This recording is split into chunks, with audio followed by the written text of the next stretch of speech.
On today's show, hockey troll of the Caps Chirp podcast joins me as we talk about Ryan Leonard, free agency, and what to expect from the Capitals in the fall. We'll discuss next on this edition of Locked On Capitals.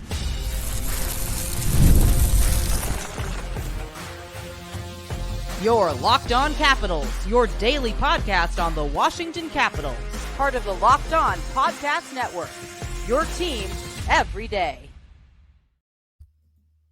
Well, hello and welcome into this edition of Locked On Capitals. I'm so glad you decided to join me today. As always, this podcast is free and available on all the major platforms, including the SiriusXM app and on YouTube. And I want to thank you for making this your first listen each and every day.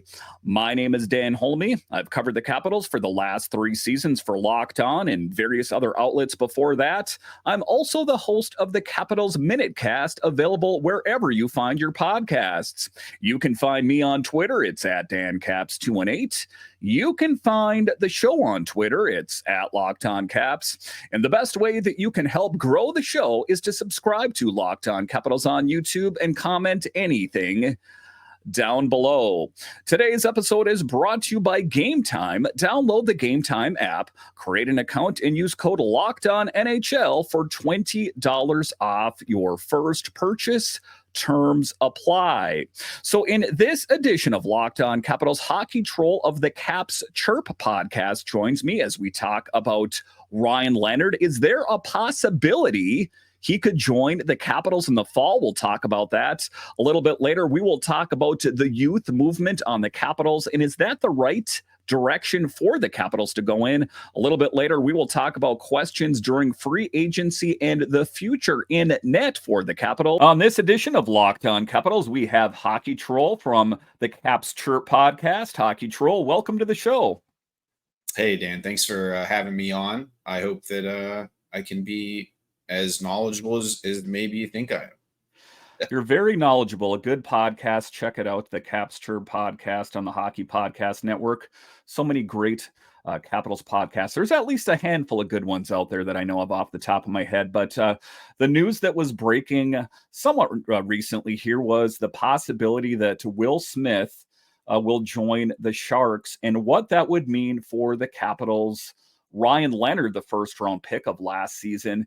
Do you think that's going to put the pressure on Ryan Leonard to sign with the Capitals, even though he said he wants to play for Boston College in the fall? I know it's Will Smith, Ryan Leonard, and Gabe Pearl playing on a line together. Or do you think he's just going to say, I hear all that, but I'm still going to play for Boston College in the fall?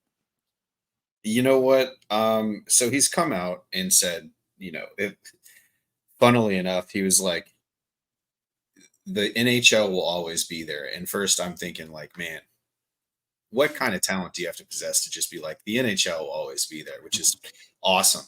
But with Ryan Leonard, he's come out and said he wants to run it back. I get that maybe he's being stripped of a couple guys because wasn't Cutter Gauthier on that team as well, and he would be returning as a junior. So he's going to go and make the step to Anaheim after the whole Philly drama played out. And yeah, I mean, so you're seeing 2 guys that are really big pieces on BC move on. But if you kind of just think from his statement and you think, man, what would it be like to be 19, 20-year-old guy, really just big man on campus? BC, while they do have a football team, does not get as much play as the hockey team, right? I mean, hockey team there is number 1. He's probably having the ultimate time of his life. If I'm, just going to be honest, I'm sure, he's probably thinking like, I got to go adult once I go to the NHL. So I would say chances are him coming from just like a kid standpoint. If I was him, I think I kind of agree with his logic. Stay, be king for of Boston College for another year. Have a great time. Maybe do some studying, but play a lot of hockey for sure. Try to get some records, more records broken, which he's already, holding some of them, and run it back. Yeah, and you got to think about it. The San Jose Sharks this last season weren't that great, actually quite horrible. How much better will they be next season, ostensibly? You take a look at the additions that are going to be made there. That team could be really great. But talking about Ryan Leonard here and his many accomplishments, he lives, like you said, a bit of a charmed life. Everything that he's touched has turned to gold. You saw what he did for Boston College. You saw what he did for juniors. You saw what he did at the World Championship. It was kind of a one-off for him that he had a bit of a dip in production in the World Championships. I know that he was one of the college players, but all things considered, it seems like he lives a charmed life, and I'm happy for the guy at the end of the day. He is kind of a Tom Wilson 2.0, I think. I think he has a lot of the same attributes as far as the physicality, as far as the goal scorer, that kind of thing. So taking a look at him, how much better do you think the Capitals would be once he joins the team? Let's say it was in the fall. If it's in the fall, I think it's marginal, man. I mean, I'm not surprised by the dip in world competition. He's playing against grown men and decade-long pros. David Pastrnak is the Sully video that's going around, him with his wife and his kid on stage, and he's getting highlighted for that Czechia team. Radko Gudas was also on that team. I mean, he's playing against seasoned NHL talent. The jump from the NCAA to the NHL is massive. I think Ryan Leonard will do a stint in Hershey. I think that he should. So honestly, but here's the thing with McClellan saying, "Hey, you're ready for the big club." He may go straight to the big club, but do I see him? I don't know. I mean, I hope I'm wrong, but trying to be realistic here, do I see him being like a Connor McDavid or anybody who's going to make a crazy immediate impact? Marginally so, noticeably, barely, yeah, in this first year, but I'm not trying to put too much pressure on this kid. I mean, we want to take time to develop him. He looks like the type of player you invest a decade into on a team. Like you said, like a Tom Wilson, right? He looks like that guy. We're getting him cheap. We drafted him. It's really a low risk. So for the Washington Capitals, as far as picking him up, though, I'm sure there's a lot of hopes and dreams built on his career. So ultimately, I'd hate to see him come up, get injured or something wild. I mean, not that players haven't, especially when they're young, bounce back from that, but let's get him up here. Let's get him the conditioning stint, just like everybody else, into the AHL. Maybe half a season, quarter season there, and he starts becoming a regular piece in the big club. Hey, and maybe he makes it out of camp. But as far as him coming in the fall, I don't have super high hopes. I think that he will eventually adapt, but you can't put so much pressure on a rookie. So if you take a look at it, though, why Will Smith? Why do you think he's going to jet set to the Sharks? Or you take a look at Connor Bedard. I know Connor Bedard is like a unicorn, a four-leaf clover, but do you think that that's the best approach to take, like you're saying, the slower approach? Or why do you think that San Jose is trying to fast-track Will Smith? And why do you think the Blackhawks wanted to fast-track Connor Bedard? Or do those teams ultimately have nothing to lose? That's a really good question. I think the later you answered it there. Yeah, I think that really they don't have a lot to lose. And coming on to the Washington Capitals in the OV era, in the twilight of the OV era, if you will, there's lots of big things that the Washington Capitals still want to achieve, right? Obviously getting OV those 40-odd, low 40-odd something goals, 42, I think it is huge. And then also the promise that Leonce has said, like, hey, Ovi, we're going to be competitive and we'll get you the goals, So when it comes down to that, I think that the Washington Capitals and the San Jose Sharks are in two completely different areas of development. With the San Jose club, if Will Smith needs like a week off to figure it out, they will happily grant him that. If he needs a month off, if he needs a conditioning stint down in the minors, like whatever this guy needs, I'm sure San Jose is willing to accommodate. He is the golden boy, right? Coming in. Man, San Jose was just astronomically terrible this season, right? So they're almost like not even in the NHL. I mean, I hate to say it, but come on. They're just getting beat on night in and night out. for that team, Will Smith will probably be one of the best players immediately stepping on to their top 6 forward core. With the Washington Capitals, Ryan Leonard would have to muck and grind, third line at best, maybe a couple looks on the power play, maybe some top 6 time, 1 or 2 shifts every couple games. He's not going to get force-fed minutes. He's going to be put through the grinder just like everybody else. So, and like it or lump it, that's just how it's going to go. Now, he would have to play astronomically well for him to crack the top 6, Ryan Leonard, in the Washington Capitals, whereas Will Smith, he's probably number 1. Right. Who cares? He'll be number 1, probably. He'll get whatever ice time he wants out there.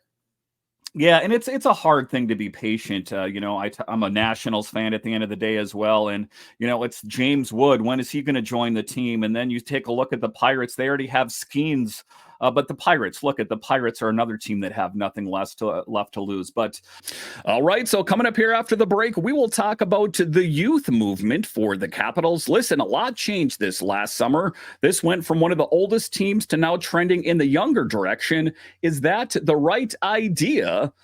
I'll discuss straight ahead. Game Time makes getting NBA Finals tickets even faster and easier. Prices on the Game Time app actually go down closer to tip-off. With killer last-minute deals, all-in prices and views from your seat, and their lowest price guarantee, Game Time takes the guesswork out of buying NBA tickets. And it's not just NBA tickets, it's MLB tickets. Say you were wanting to get tickets to the Nationals game, but you forgot about it. Fear not, as tickets are actually cheaper closer to first pitch as well. So take the guesswork out of buying NBA Finals tickets with Game Time. Download the Game Time app, create an account, and use code LOCKEDONNHL for $20 off your first purchase. Terms apply. Again, create an account and redeem code LOCKEDON NHL for $20 off your first purchase. Download Game Time today. Last minute tickets, lowest prices, guaranteed. Are you watching Fox Sports or ESPN on your TV all day? Have to turn down the volume with all the shouting? Make the switch to Locked On Sports Today, a free 24/7 sports streaming channel program for you every day to bring you the biggest stories without all the screaming. Locked On Sports Today brings you the can't-miss analysis, opinions, and news streaming 24/7 on YouTube or the free Amazon Fire TV channels app, part of the Locked On Podcast Network, your team every day. But in this edition, we are talking with Hockey Troll of the Caps Chirp podcast. Let's talk about that, the young talent on the team. I know I've spoke to you quite a few times, and you definitely weren't drinking the Kool-Aid for a lot of the young players. I think there's got to be a little bit of, this is exactly what I was talking about. That you take a look at Connor McMichael, you take a look at Hendrix Lapierre, Beck Malenstyn, even Miroshnichenko, that Brian McClellan seems to be kind of pushing his chips all in on the youth movement. And it wasn't necessarily something by design. It was based on the fact that Backstrom stepped away, Kuzi got dealt out of town. If we take a look at this team in the fall, and I've had quite a people say, well, they're not going to go out and get these big names. They're just going to stick with the young players. What can we expect from the Capitals in the fall with Hendrix Lapierre, Connor McMichael, even Miroshnichenko? Are they going to be any better next season? And the reason that has me worried is we saw what happened with them, and they got fanned out in 4 games in the playoffs. What are your thoughts about the youth movement for the Capitals, and is this the right direction to go in? Oh, yeah. I mean, this is a natural cycle for every NHL team. You got to get younger eventually, right? Trust me, I wish we could still be watching Ovechkin at age 60, tearing it up like he was 25 years old again. But that's not the case. And, you mentioned Beck Malenstyn. Beck Malenstyn's, he's on the wrong side of 25. I know that. They're going to, it's funny that you say like, this wasn't by design. And really it was a force of necessity, right? I mean, the Washington Capitals have been cap strapped for the entire Ovi era. They've been spending to the cap for the entire Ovi era. It's really not been $10 million of free cap space. I mean, come on, think about it, Caps fans. When was the last time you saw $10 million free without being like, okay, we're going to have to re-sign like a bunch of dudes right now, right? I mean, expert GMing, I think Brian McClellan, and honestly, I think George McPhee is his predecessor. They're both really solid GMs, and then Poyle even before that, right? I mean, the Caps are well managed. Let's be real. I'm happy. It's a rarity in the NHL, clearly. But I would say that, look, there was this when Lavi was here. I think he was the victim of the most haranguing for these young players to crack the lineup. Laviolette's team is night and day different from the team that Spencer Carberry had, right? Carbs, he knew he was going to have to play these young guys. And as far as the guys that you mentioned, Miro, LaPierre, McMichael, Beck Malenstyn, even, they need to be better. I mean, let's face it, if they're going to be the new core of this team, you're looking at a core that used to score, between two players, 200 points. So, they're going to have to at least make up 200-300 points, I would say, as just as those guys in general, to come in and really hit hard and be a force to be reckoned with in the NHL if we're going to stick with them. And I think that the signs are clear. Look, hey, we could have bums, right? We could have busts on our hands. And I don't think that's the case, but you look at how long it took McMichael to develop. And, we say how long. It's been a few years. It's really not that long. He's still relatively young. LaPierre, he seems like he's kind of catching stride with McMichael.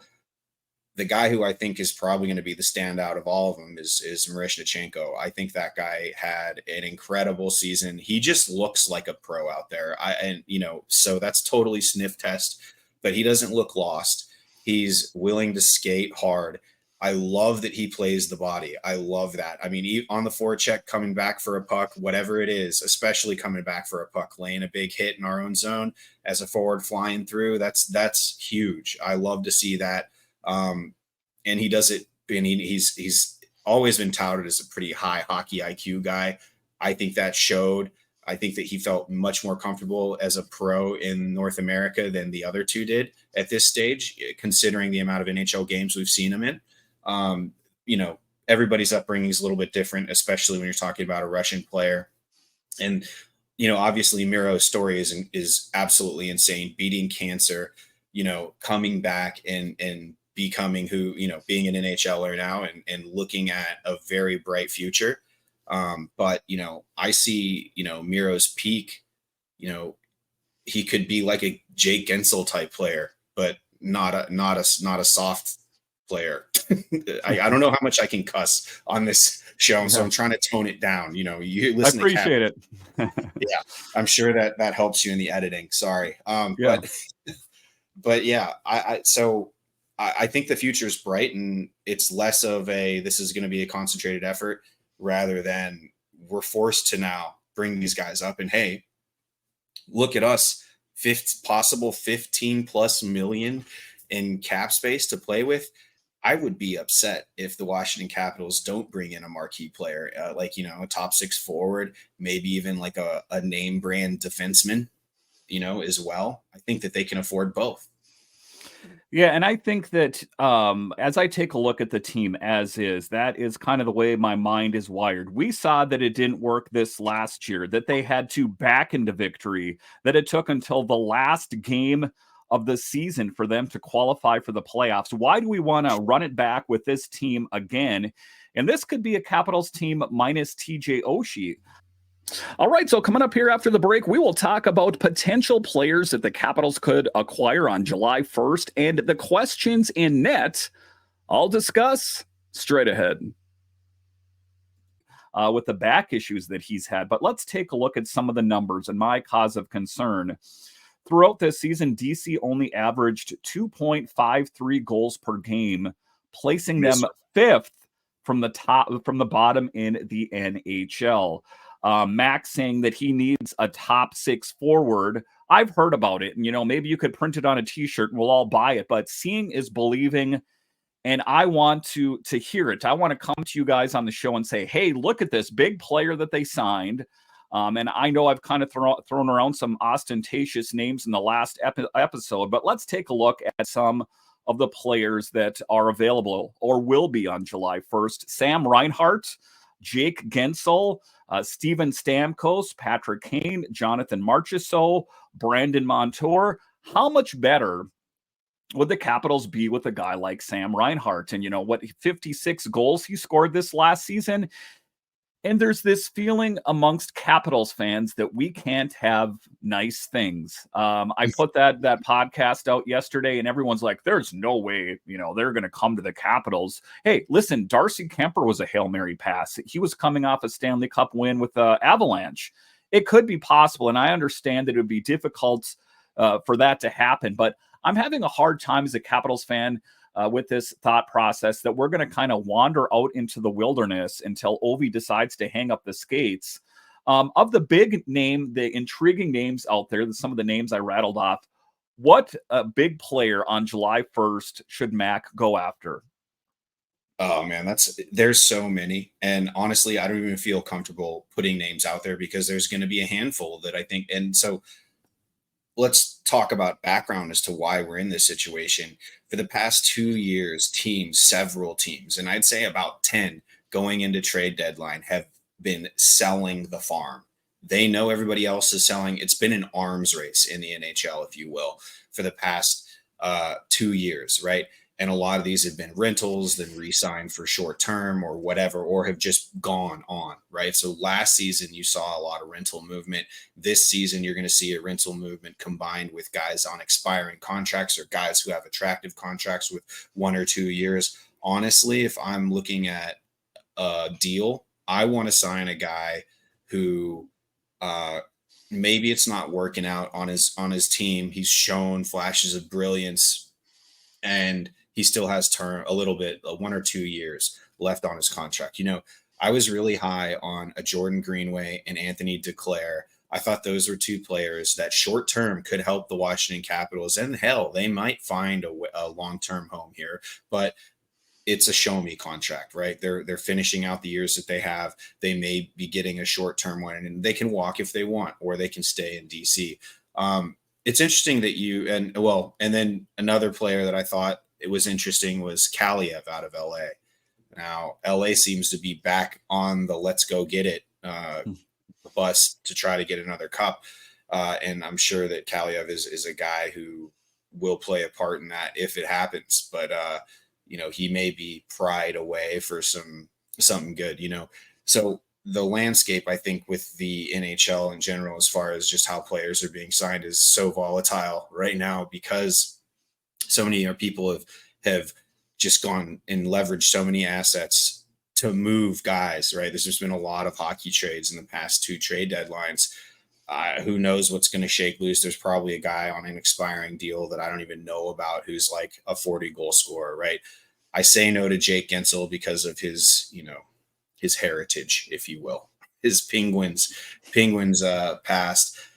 I think the Washington Capitals should go after 2 forwards, 1 a playmaker, 1 a goal scorer, and kind of get the lion's share, $10 million between them. And of course, you're going to get a young, low value guy right now who has a high upside. And I think the Washington Capitals have to at least invest in 1 guy for a reclamation project, or at least like think that they can reach a new level with this forward. And then a defenseman. It's interesting that you say like some of your listeners think that, the Caps just can't have nice things. I think the Washington Capitals, and from what I've heard from people who've come to the organization and passed through or whatever, the DC hockey does it right. I mean, they're treated well here. They have a really great loyal fan base, and it's DC. The city's not bad, a lot of things happening. So interesting. And now I get it's not a Toronto. It's maybe not a Pittsburgh where you get to play with Sidney Crosby, which I don't know why anybody would want to do that, but yeah. And, Mac has had luck in the past with kind of these reclamation projects. I think of Brett Conley. I think of like Devontae Smith-Pelly, those kind of guys from the past. Sonny Milano. Sonny Milano's another good one for sure. Nicolas Aubé-Kubel to an extent. So sometimes these low risk moves pan out. But as I take a look at last offseason, I had a lot of hope. I have a lot of hope every year, and oftentimes it's dashed. I'm going to be honest with you here. That last summer it was Joel Edmundson and it was Max Pacioretty, and wow, that didn't move the needle for me at all. You saw Max Pacioretty, who I think at the end of the day was more of a mentor.